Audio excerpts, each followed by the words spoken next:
Okay, so picture this.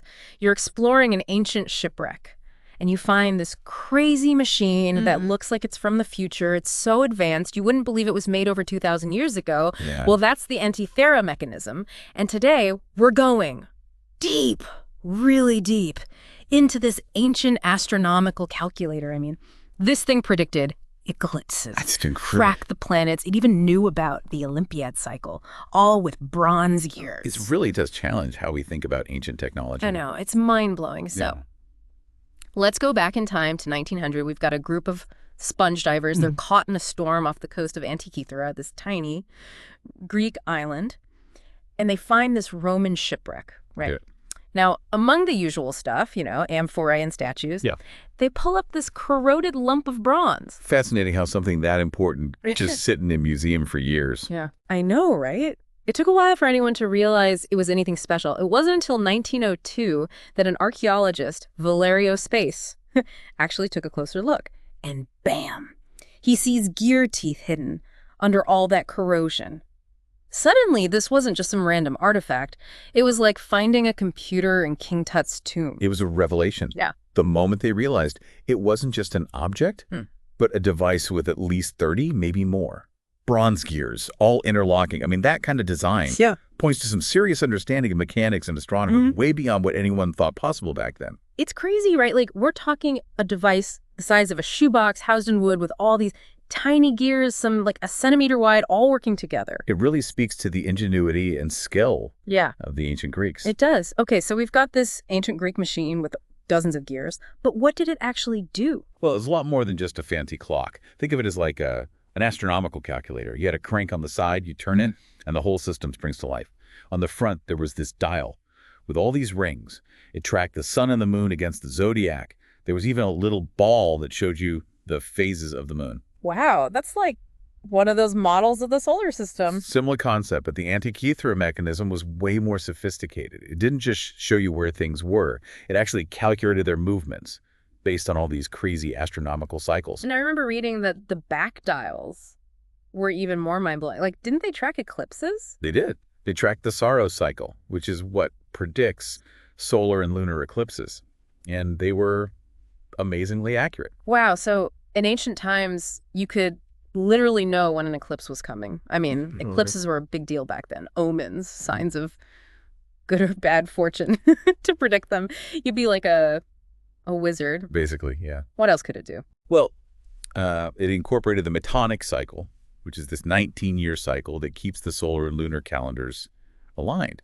And there's even evidence it tracked the 4-year Olympiad cycle, those ancient Greek games. So this wasn't just for, like, astronomy nerds, right? It was connected to their whole culture. It gives us a totally different view of how they saw the cosmos and how it influenced them. But the big question is, who built this thing? That is the million-dollar question. Sadly, there's no name tag on it, but we can look at the history and what we know about the device to make some educated guesses. So who are the top contenders? Well, one theory links it to Archimedes, famous inventor, brilliant mind, and the mechanism's complexity. Definitely fits with his genius. There's even a Roman writer, Cicero, who described a device Archimedes built that sounds a lot like the Antikythera mechanism. But Archimedes died before the mechanism was made, right? That is the tricky part. He died in 212 BCE, and most people think the mechanism was created somewhere between 150 and 100 BCE. But it could be based on his designs, maybe built by one of his students. Okay, so maybe a student carrying the torch. What about other possibilities? Well, there's Hipparchus. He was an astronomer on the island of Rhodes around 190 to 120 BCE. His work, especially on lunar orbits and eclipse cycles, like the Saros cycle, matches the mechanism really well. Yeah, it seems like a good fit. Anyone else? There's also Posidonius, another scholar from Rhodes. He lived from about 135 to 51 BCE. Now, he was polymath. Astronomy, geography, math, philosophy. We don't have direct proof he was involved, but he had the expertise.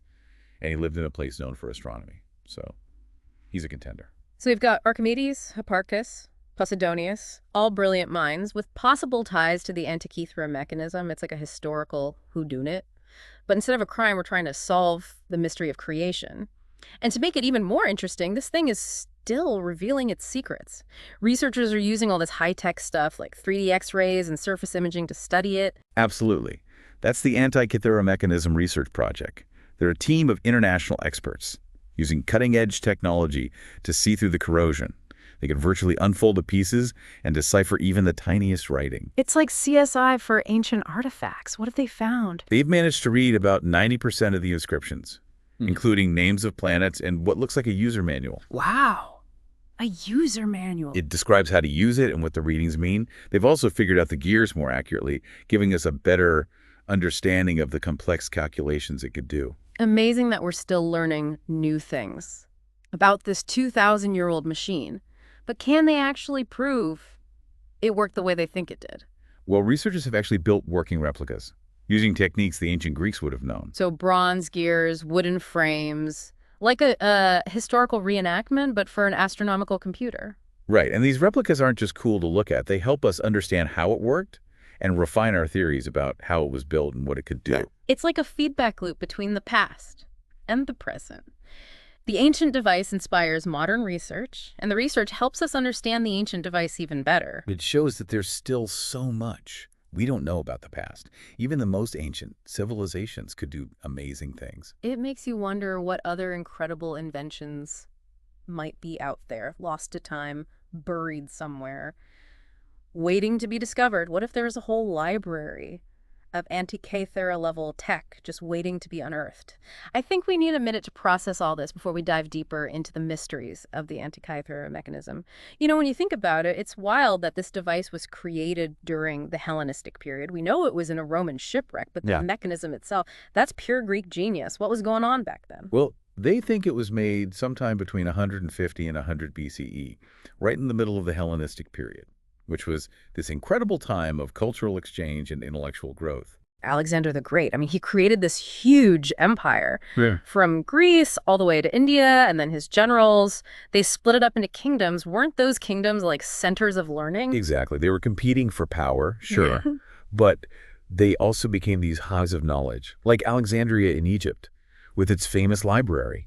But there were others too, like Rhodes, where Hipparchus was based, one of the possible Antikythera creators. So Greek culture and ideas were spreading everywhere. It sounds like a time when science and tech just exploded, along with philosophy and art and all that. Oh, absolutely. The Hellenistic period saw so many advancements: astronomy, mathematics, medicine, engineering. Think of Euclid, with geometry, or Archimedes and his inventions. I guess that mixing of cultures and ideas really sparked something special. Yeah, like a fertile ground for innovation. And the Antikythera mechanism, it reflects all that energy, the astronomy, the math, the engineering, all blended together. It's like a snapshot of that whole era. But here's the thing. After all that amazing innovation, it seems like the knowledge to build things like the Antikythera mechanism just vanished. Like we don't see anything that complex for centuries. It's true. It's a real head-scratcher. Historians and scientists have come up with a few theories. Some are pretty straightforward. Others, well, they're kind of sad, really. I'm all ears. Why did the world seemingly forget how to build such advanced things? One idea is just shifting priorities, The Roman Empire, they came to power during the late Hellenistic period, and they were all about practical stuff. Roads, aqueducts, forts, not so much theoretical science. So less stargazing, more building stuff? Yeah, they were incredible engineers, the Romans. Yeah. But they needed to build and run this massive empire. So maybe they saw these complex astronomical devices as less important. It makes sense, but still, it's kind of a bummer to think about all that knowledge fading away.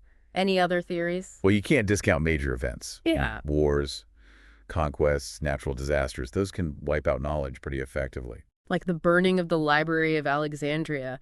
That must have been devastating. It was a huge loss. I mean, the Library of Alexandria was one of the biggest, most complete collections of knowledge in the ancient world. Yeah. And it went up in flames in 48 BCE. All those scrolls, all those texts, gone. And who knows, some might have held information about the Antikythera mechanism or even more advanced stuff. All that knowledge, poof, just gone like that. It's heartbreaking. Even if some knowledge survived, the chaos from those events must have disrupted the schools, the traditions that pass down these specialized skills, right? Absolutely.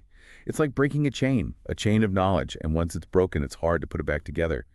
And there's another possibility, though it's a bit unsettling: intentional suppression of knowledge. Wait, are you saying someone deliberately hid this kind of knowledge? I know it sounds crazy, but it's happened before. Yeah. Throughout history, people in power have tried to control knowledge. for political reasons, religious reasons. I see what you mean. Imagine a ruler or a high priest, and they see this device, this Antikythera Mechanism, that can predict eclipses, understand the heavens. It might challenge their authority. So they try to bury that knowledge to stay in control. Exactly. Yeah. A chilling thought, right? Mm. I don't have any proof that happened with the Antikythera Mechanism, but it's something to think about. Maybe some knowledge was lost on purpose throughout history. So we've got a few possible explanations. Changes in what people valued, the destruction from historical events, and maybe even intentional suppression. It shows that progress isn't always a straight line forward. It makes you appreciate the Antikythera Mechanism even more. It survived all of that, and now it gives us a peek into this lost world of incredible knowledge and innovation. It's powerful, you know. Even with setbacks, human curiosity, that desire to understand the universe, it finds a way. It endures. It really makes you wonder, how different would our world be today if that knowledge hadn't been lost, if we'd built on the Antikythera Mechanism? It's a question that's fascinated people for a long time. It's impossible to know for sure, but it's fun to imagine, isn't it? Okay, so let's imagine. What if that knowledge had survived? What could the world look like? Well, picture a world where complex machines kept developing uninterrupted from the Hellenistic period on. No dark ages for technology, like clocks and gears and all that, centuries earlier. Exactly. And think about the ripple effects. Science, navigation, exploration, everything would be different. Imagine sailors with accurate astronomical instruments. They could navigate better, explore farther, discover new lands sooner. And astronomy, wow, they kept building those complex devices. We might be so much further along in understanding the universe. Centuries ahead, maybe. It's amazing to think about all the possibilities, all the paths not taken. But the Antikythera Mechanism, even though its knowledge was lost for a while, its rediscovery has really sparked something new. It has. New research, new engineering, Yeah. pushing the limits of what we can do. It's like a lesson from the past, a reminder to keep learning, and to make sure we don't lose this knowledge again. The Antikythera Mechanism, it's not just a relic. It's a message for the future. A message of ingenuity and resilience and the power of human curiosity, never giving up. Well, this has been an amazing journey so far. The history, the mystery of who made it, and what it means that its knowledge was lost. But now I want to get into the nuts and bolts. How did this thing actually work? How did they cram so much astronomical genius into something the size of a shoebox? It really is amazing to think what the world could be like if they hadn't lost that knowledge. But for now, let's get back to this incredible device. We've talked about the history, the mystery of who made it, and the fact that its knowledge was lost for so long. But how did this thing actually work? How did they pack all that astronomical knowledge into a contraption the size of a shoebox? Well, the Antikythera Mechanism is really a testament to human ingenuity. It's like a perfect example of solving complex problems in a beautifully simple way. And at the heart of it all, a system of interlocking bronze gears, each one meticulously crafted to represent specific astronomical cycles. Okay, so gears, like the building blocks of this ancient computer, but how do gears track the movements of planets and stars? I mean, they didn't have microchips and algorithms back then. It all comes down to ratios. The ancient Greeks, they figured out that the sun, the moon, the planets, they all move in these predictable patterns, these cycles. And they learned how to represent those cycles mechanically using gears with a very precise number of teeth. So the number of teeth on a gear, it actually matters. Oh, absolutely. The ratio between the teeth on two connected gears, Yeah. that determines how they move in relation to each other. Like imagine a gear with 20 teeth connected to another gear with 10 teeth. That smaller gear, it's going to spin twice for every one rotation of the bigger gear. Okay, so by choosing the right number of teeth for each gear, they could create a system that mirrored the cycles and ratios they saw in the sky. Exactly. And the Antikythera Mechanism, it's a masterpiece of perfectly calibrated gear ratios. For example, there's this big gear with 223 teeth, and it's crucial for predicting eclipses. 223 teeth. Why is that number so important? Well, it turns out that 223 lunar months are almost exactly equal to 18 years, 11 days, and 8 hours. And that, my friend, is the Saros cycle. It's like the key to predicting eclipses. I see. So they basically programmed the Saros cycle into the mechanism using this gear. That's pretty clever. And you see it on the back dial, the one that tracks eclipses. It's got this spiral track with 223 slots, all perfectly synced with that 223-tooth gear. You turn the crank, you're moving through the Saros cycle. And when the pointer hits one of those slots, boom, eclipse. Like an ancient eclipse predictor. And all thanks to those precisely calculated gear ratios? And that's just one example. The whole Antikythera Mechanism, it's full of them. Gears for the metonic cycle, which keeps solar and lunar calendars in sync, and gears for the cycles of the planets as they move through the zodiac. Remember how we talked about retrograde motion? That's when planets look like they're going backwards in the sky. Yeah, it's an optical illusion because, well, we're viewing them from Earth, which is also moving. But the ancient Greece, they thought the Earth was the center of everything, so they came up with this clever explanation. Epicycles. Back to cycles. Think of it like this. They believed that planets moved in these little circles called epicycles. And the center of those epicycles, well, that moved along a bigger circle called a deferent. And that combination of movements, that's what made it look like planets were going backwards from our perspective. And they used gears to represent those epicycles in the Antikythera Mechanism. Exactly. They added smaller gears that rotated around bigger gears, mimicking that complex motion. It's another example of how they turned these abstract astronomical ideas into something real, something mechanical. It really shows you what they could do, even without modern tools. And it wasn't just about accuracy. The Antikythera Mechanism, it was designed to display all this information in a way that people could understand. Yeah, those dials on the front and back, they weren't just random gears, were they? Not at all. The front dial, with all its rings, it was like a visual map of the sky, showing the zodiac and the Egyptian calendar. And the pointers, connected to the gears, they showed the positions of the sun, the moon, and the planets against that background. So you could literally watch the celestial bodies move as you turned the crank. That's right. And the back dials, with their spiral tracks, they gave you a different way to see time and those astronomical cycles. We talked about the Saros dial for eclipses, but there's also the Metonic dial that tracked the 19-year cycle that kept lunar and solar calendars aligned. It's like they were trying to make sense of the cosmos, to build a dashboard for understanding the heavens. That's a great way to put it. And to make it even easier, they inscribed thousands of tiny Greek letters onto it. Those inscriptions. Remember how researchers are using 3D imaging to read them? What kind of things did they write? Well, they're like labels, instructions, explanations, all in one. They label the planets, they mark the different dials and cycles. They even included directions on how to use it and interpret what you saw. It's like they built in a user manual. Amazing. It seems like the creators of the Antikythera Mechanism, they weren't just brilliant scientists and engineers, they were also great teachers, wanting to share their knowledge with the world. It's as if they're reaching across time, inviting us to explore the universe with them. That's the beauty of it, I guess. It's not just a relic. It's a conversation across millennia, a testament to our curiosity, our need to understand our place in the universe. It's a reminder that there are always more mysteries to uncover, and that our thirst for knowledge should never be quenched. Well, what a journey this has been.